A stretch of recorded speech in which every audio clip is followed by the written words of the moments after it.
Assalamualaikum warahmatullahi wabarakatuh. Perkenalkan, saya Mesya Evi Karisma dari kelas 10 Perhotelan 1. Di sini saya akan menjelaskan beberapa hal mengenai materi penerimaan, pengeluaran uang, dan bukti pembayaran. Dan untuk materinya, saya akan membahas mengenai kegiatan penerimaan uang, kegiatan pengeluaran uang, metode jenis-jenis pembayaran, dan terakhir pembuatan bukti pembayaran.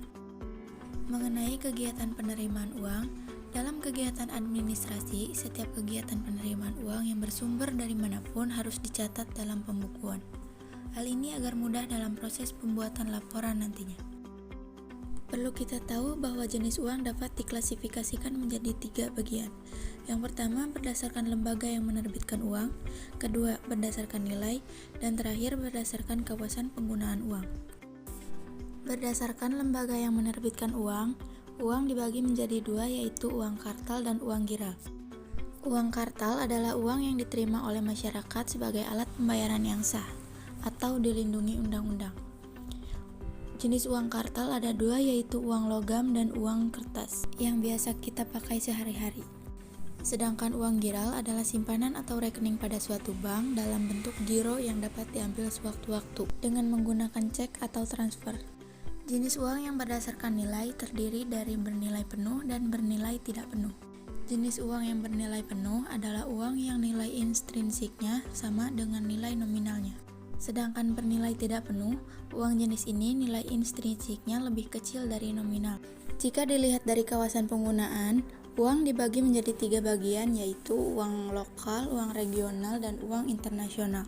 Uang lokal adalah uang yang dipergunakan dalam satu area tertentu, misalnya rupiah digunakan di Indonesia, ringgit yang digunakan di Malaysia, dan lain-lain. Uang regional adalah uang yang dipergunakan di beberapa daerah dalam satu kawasan tertentu. Dan uang internasional adalah uang yang berlaku antar negara di seluruh dunia dan menjadi standar pembayaran internasional. Setelah kita mengenal jenis-jenis uang, hal yang harus bisa kita lakukan adalah mendeteksi dan mengenali uang palsu.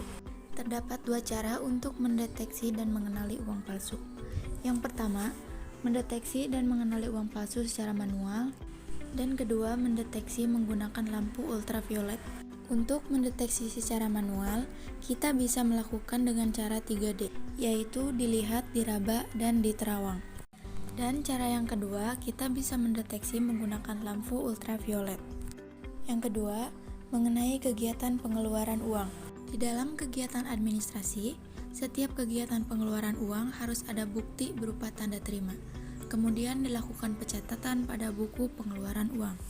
Berikut adalah metode jenis-jenis pembayaran. Di dalam pariwisata, kita dapat mengklasifikasikan metode pembayaran menjadi 3, yaitu personal account, company account, dan travel account. Jenis-jenis pembayaran itu dapat dilakukan dengan pembayaran tunai dan pembayaran non-tunai. Dan yang terakhir mengenai pembuatan bukti pembayaran. Beberapa bukti pembayaran yang biasa digunakan oleh perusahaan antara lain adalah kwitansi, cek, faktur atau invoice, nota kontan, nota debit, nota kredit, bukti setoran pada bank, biliet giro, rekening koran, bukti kas masuk, bukti kas keluar, dan bukti memo. Sekian presentasi dari saya, semoga mudah dipahami. Terima kasih. Assalamualaikum warahmatullahi wabarakatuh.